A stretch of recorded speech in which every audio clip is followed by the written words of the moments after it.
எரேமியா 31 அதனுடைய 3 கொஞ்சம் வாசிங்களேன். பூர்வ காலம் முதல் கர்த்தர் எனக்கு தரிசனையானார் என்பாய். ஆம், அநாதி சிநேகத்தினால் உன்னை சிநேகித்து ஆதலால் காருண்யத்தால் உன்னை காருண்யத்தினால் உன்னை நான் இழுத்து கொண்டேன். இரண்டாவது, அவர் கொடுக்கிற பெரிய நன்மை காருண்யம். காருண்யம் தேவன் கொடுக்கிற நன்மை காருண்யம், இரக்கம். தேவன் உன்மீது வைத்திருக்கிற இரக்கம், தேவன் உன்மீது வைத்திருக்கிற காருண்யம். ஆமென் சொல்லுங்களேன். கர்த்தாவே உம்முடைய இரக்கங்களையும் உம்முடைய காருண்யங்களையும் நினைத்தருளும்.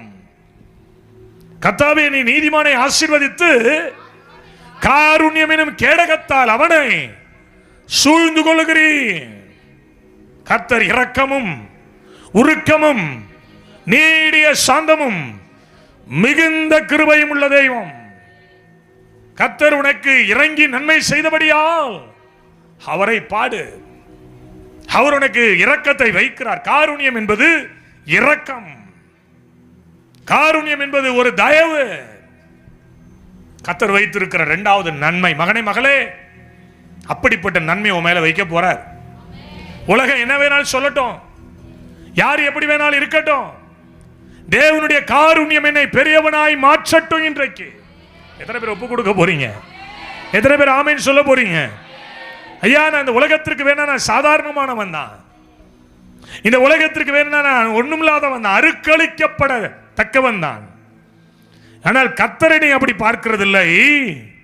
கர்த்தர் என்னை காருண்யத்தினால் சூழ்ந்து தம்முடைய பிள்ளையாக பார்க்கிறார். 2 சாமுவேல் 24:14 நீங்க வாசிங்கன்னா, தாவீது கர்த்தரை நோக்கி சொல்லுகிறான், ஐயோ கொடிய இடுக்கணில் அகப்பட்டிருக்கிறேன், இப்பொழுது நாம் கர்த்தருடைய கையில் விழுவோமாக. அவருடைய இரக்கங்கள் மகா பெரியது. என்னைய தப்பு பண்ணிட்டான், என்னப்ப தப்பு பண்ணிட்டான், தொகை பார்த்துட்டான், என்ன பெரிய தப்பு? ஆண்டவருடைய வல்லமையை மறுதலிக்கிற கேரக்டர். யோவாப் சொல்றான், வாசிக்கலாமா 3வது வசனத்தை? அப்பொழுது யோவாப் ராஜாவை பார்த்து, ராஜாவாகிய என் ஆண்டவனுடைய கண்கள் காணும்படி உம்முடைய தேவனாகிய கர்த்தர் ஜனங்களை இப்பொழுது இருக்கிறதை பார்க்கிலும் வர்த்திக்க பண்ணுவார். ஆனாலும் 100 மடங்கு அதிகமாய் வர்த்திக்க பண்ணுவார். ஆனாலும் என் ஆண்டவனாகிய ராஜா இந்த காரியத்தை ஏன் விரும்புற? நிறைய பேரால ஆண்டு சொல்ற வார்த்தையை ஏற்றுக்கொள்ள முடியாது. நான் பார்த்திருக்கிறேன். ஐயா, முதல்ல உன்னுடைய இருதயத்தை சதையா மாத்து, உன் இருதயத்தை பிளெக்சிபிளா மாத்து. கடின இருதயமாய் கற்பாறையை போல வைத்தால் அதில் விழுகிற விதைகள் முளைக்கும். ஆனால் ப்ராப்ளம் வரும்போது வெயில் பட்ட உடனே அது காய்ந்து போய்விடும். உன் இருதயத்தை பிளெக்சிபிளா மாத்து. இப்படி ஜெபம் பண்ணு, கல்லான இருதயத்தை என்கிட்ட இருந்து எடுத்துட்டு சதையான இருதயத்தை எனக்குள்ள வைங்கப்பா. நான்லாம் உண்மையா சொல்றேன், கர்த்தர் சமூகத்தில் பலிபடத்திலும் பேசுறேன். நான் வந்து ஒரு இந்த மாதிரி மெசேஜ் நோட்டு ஒரு 10 நோட்டு வச்சிருக்கேன். 10 நோட்டு மேலே வச்சிருக்கேன். நான் எந்த ரெஃபரன்ஸ் பார்த்து நான் எழுத மாட்டேன். செய்தி எனக்கு வராது, செட் ஆகாது. நான் எடுத்து வச்சிருக்க செய்தி பார்த்தீங்கன்னா 978 வீடியோவோ என்னமோ யூடியூப்ல கிடக்கு. என்னுடைய வீடியோ 978 வீடியோ என்னுடைய யூடியூப் சேனல்ல கிடக்கு. அதுல ஒரு 400 செய்தியை விட்டுருங்க, அது அற்புதங்கள், அடையாளங்கள், பாட்டுகளா இருக்கும். பாக்கி 500 செய்தி கர்த்தருடைய வார்த்தை தான். நீங்க வச்சு பாருங்க, ஒன்னோட ஒண்ணு இணைப்பே இருக்காது. அவ்வளோ வார்த்தையும் கர்த்தர் பேசுனது தான். நான் காம்ப்ரமைஸ் ஆகவே மாட்டேன், எனக்கு அது பிடிக்காது. அதுக்காக நான் மற்றவர்களை மட்டம் தட்ட நினைக்க கூடாது. என்னை ஆசீர்வதிக்க, என்னை வர்த்திக்க பண்ண, என்னை வாழ வைக்க, என்னை உயர்த்த, என்னை மேன்மைப்படுத்த, என்னை அழகுபடுத்த, என் வாழ்க்கையில் என்னை உயர்ந்த இடத்தில் உயர்ந்த ஸ்தானத்திற்கு கொண்டு வர ஒருவர் இருக்கிறார். அவர் மரித்தவர் அல்ல, மரணத்தை ஜெயித்தவர். அவர் சொல்லியிருக்கிறாரு, இப்பொழுது இருக்கிறதை பார்க்கிலும் 1000 மடங்கு நான் உன்னை அதிகமாக்குவேன்றாரு. என் புத்தியை நான் உள்ள போட்டேன்னா நான் அடி வாங்கிடுவேன். கர்த்தருடைய புத்திக்கு ஒன்னணி கொடுத்து அவரை சார்ந்து கொள். பெரிய இடுக்கன் உன் வாழ்க்கையில் வரக்கூடாதுன்னா, ஒரு பெரிய தேவனுடைய தயவு மேல வரணும்னா கர்த்தரை சார்ந்துக்கோ. அதான் சேஃப் அண்ட் சேஃப் சைடு. ஆமென் சொல்லுங்களேன். எப்பயுமே நான் அப்படிதாங்க, நான் கர்த்தரை தான் சார்ந்திருப்பேன். நான் எந்த மனுஷனையும் சார மாட்டேன். எந்த மனுஷன்ட்டையும் போய் நான் ஊழியம் கொடுங்கன்னு கேட்க மாட்டேன். எந்த மனுஷன்ட்டையும் போய் எனக்கு ஊழியமே இல்லாமல் உட்காந்துருக்கிறேன். ஏன் எங்கள் அண்ணா டென்சிங்கன்ட்ட போய் அண்ணா எனக்கு ஊழிய வாய்ப்பை ஏற்படுத்தி கொடுங்கன்னா கட்டாயப்படுத்துவார். நான் ஆனால் கேட்க மாட்டேன். எனக்கு கர்த்தர் கொடுக்கணும். நான் போய் என்ன பிரபலப்படுத்திக்கிறதுக்காக, என்னுடைய ஃபேமுக்காக, என்னுடைய புகழுக்காக, என்னுடைய அந்தஸ்துக்காக இல்லையே. தாவீது அதை செஞ்சுட்டான். எண்ணி பாரு, என்கிட்ட எவ்வளோ ஆள் இருக்கான் பாரு. 9 மாதம் கழிச்சு எண்ணிட்டு வரானுவோம். எத்தனை மாதம் கரெக்டாக நினைக்கிறேன்? 9 மாதம் தானம்மா. 9 மாதம் கழிச்சு எண்ணிட்டு வரான். எல்லாரையும் முயன்றான். எத்தனையோ லட்சம் பேரை சொல்றான். என் அன்பு தேவனுடைய பிள்ளைகளே, அது அவனுக்கு இடுக்கனாய் மாறியது. அது இக்கட்டாய் மாறியது. நான் இதுல ஒரு 3 காரியம் சொல்றேன். தயவு செய்து கவனமா கேளுங்க. 24ஆம் அதிகாரம் 10வது வசனத்தை கொஞ்சம் வாசிங்களாமா? குயிக்கா வாசிங்க. இவ்விதமாய் ஜனங்களை எண்ணின பின்பு ராஜாவின் இருதயம் அவனை வாதித்தது. ஐயா, அவனை வாதித்தது. பக்கத்துல கையபடி. கர்த்தர் சொல்லாத ஒரு காரியத்தை நீ செஞ்சா,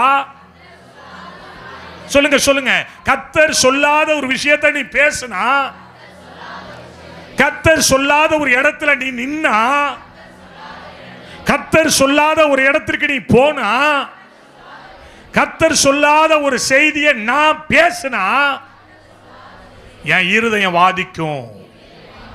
ஏன்னா இருதயத்துக்குள்ள அப்பா இருக்கார், ஆவியானவர் இருக்கிறார். அப்படின்னு சொல்லுங்களேன். தாவீதினுடைய இருதயம் வாதிக்கப்பட்டது. ஐயா, நல்ல தோல் இருக்கு, நல்ல உணர்வுள்ள தோல் இருக்குன்னா லேசா நெருப்பு பட்டா வலிக்கும்.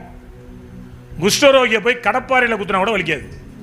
ஏன்னா அவன் செல்லுல என்ன ஆயிடுச்சு? அழிஞ்சு போச்சு. ஒரு உணர்வுள்ள இருதயம், கர்த்தருக்கு பயப்படுகிற இருதயம், கர்த்தரை சார்ந்து கொள்கிற இருதயம், கர்த்தரோடு வாழ நினைக்கிற ஒரு ஆன்மா சின்ன பாவத்தை கூட பெருசா நினைச்சு வாதிக்கிறதுக்கு இடம் கொடுக்கும்.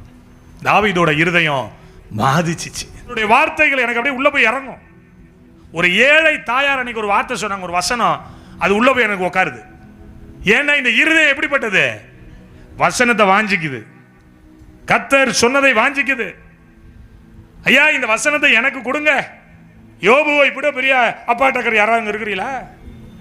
கர்த்தர் சொன்னாரு, அவன் உத்தமன், அவன் சன்மார்க்கன், பூமியில் அவனை போல வேறொருத்தர் இல்லை. யோபு சொன்னா, யாராவது எனக்கு பிரசங்கம் பண்ணுங்களேன் ப்ளீஸ்.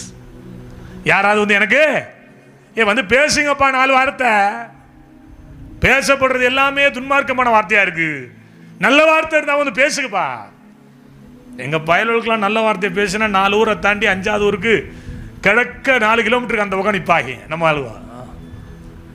தாவீதோட இருதயம் வாதிக்கப்பட்டுச்சு. என்ன உன் இருதயம் வாதிக்கப்படுதா? குற்ற உணர்வு அடையுதா? நான் சொல்றேன், உனக்கு ஒரு இரக்கம் காத்திருக்கு. எத்தனை பேர் ஆமென் சொல்லு. ஐயா, நான் சொல்லு பஞ்சு மிட்டாய் விற்கலங்க. நான் பஞ்சு மிட்டாய் விற்கல. The word of God, தேவனுடைய வார்த்தை சொல்றது. மேன் ஆஃப் காட், தேவனுடைய மனுஷன். ஆமென் சொல்லுங்களேன். உங்க வாழ்க்கையில தேவன் அற்புதமான காரியங்களை செய்யணும்னு நினைக்கிறார்.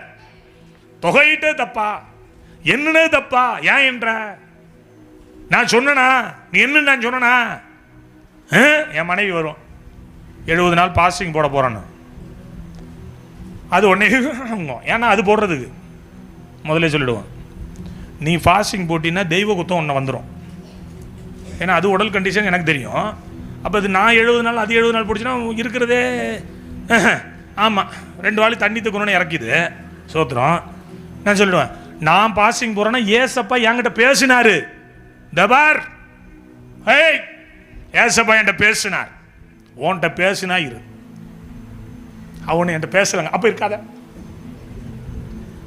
நம்ம அளவுலாம் இருக்கு. யாருங்க சில டிக்கெட் இந்த பக்கம் சில டிக்கெட் உட்காந்துருக்கு. பாசிங் தானே, இருங்க 1 கிலோ கறியா வாங்கிட்டு கொடுங்க, நான் தின்னுட்டு. நீ எனக்கு போடுறதா போடு, நீ ஏதாவது பண்ணிட்டு தொலைஞ்சிட்டு போ. அப்படி இல்லை. கர்த்தர் சொல்லாததை செய்வது மிகப்பெரிய பாவம். நம்ம என்ன நினைக்கிறோம் தெரியுமா? பாவம்னா உபச்சாரம் பண்றது பாவம், வேசிதனம் பண்றது பாவம், கொலை செய்யறது பாவம், கொள்ளையடிக்கிறது பாவம், 4 பொண்ணை சேர்த்து வச்சுக்கிறது பாவம். இப்படிதான் நினைக்கிறோம். இதெல்லாம் பாவம் தான். இதை தாண்டின ஒரு பாவம் இருக்கு, கர்த்தர் சொல்லாததை செய்வது. சில பேர் மன பிரம்மையில சொல்லுவான், கர்த்தர் என்கிட்ட பேசினார். ஒரு பொண்ணு வந்துச்சு, கர்த்தர் என்கிட்ட பேசினார். என்னன்னா, இந்த ஜேனி, இந்த நான்சி, இந்த சஜ்ஜு, இந்த பிரின்சி 4 பேர் தான் உங்க ஊழியத்தை கெடுப்பாங்கன்னுச்சு. நான் போட்டேன், இங்க வா உன்னை பார்க்கணும். என்னன்னுச்சு, உன்கிட்ட கர்த்தர் பேசினார். இல்லை, எப்படி பேசினா என்கிட்ட சொல்லுன்னா. எப்படி கேட்ட? வாய்ஸ்ல கேட்டியா, உணர்வுல கேட்டியா, வசனத்தில் பேசினாரா, எப்படி பேசினார்? ஏன்னா எல்லா ரூட்டும் எனக்கு தெரியும். எவனாவது கர்த்தர் பேசினா 8 அடிக்கு 8 வந்துடுவான். பார்ப்பேன், அது மோரக்கட்டை முதல்ல பார்ப்பேன், கோச்சிக்காதீங்க. அதோட ஆக்டிவிட்டியை பார்ப்பேன், அதோட கேரக்டரை பார்ப்பேன், அது ஹேர் ஸ்டைலை பார்ப்பேன், அது ட்ரெஸ்ஸிங் ஸ்டைலை பார்ப்பேன். பேசுவாரா பேச மாட்டேன்னு முதல்ல நானே முடிவு பண்ணிடுவேன். இதுகிட்ட பேசி விட்டாலும் பாவம் அவரு. சொல்லாததை செய்யாத, பக்கத்தில் கையை பிடி, சொல்லாதது செய்யாத.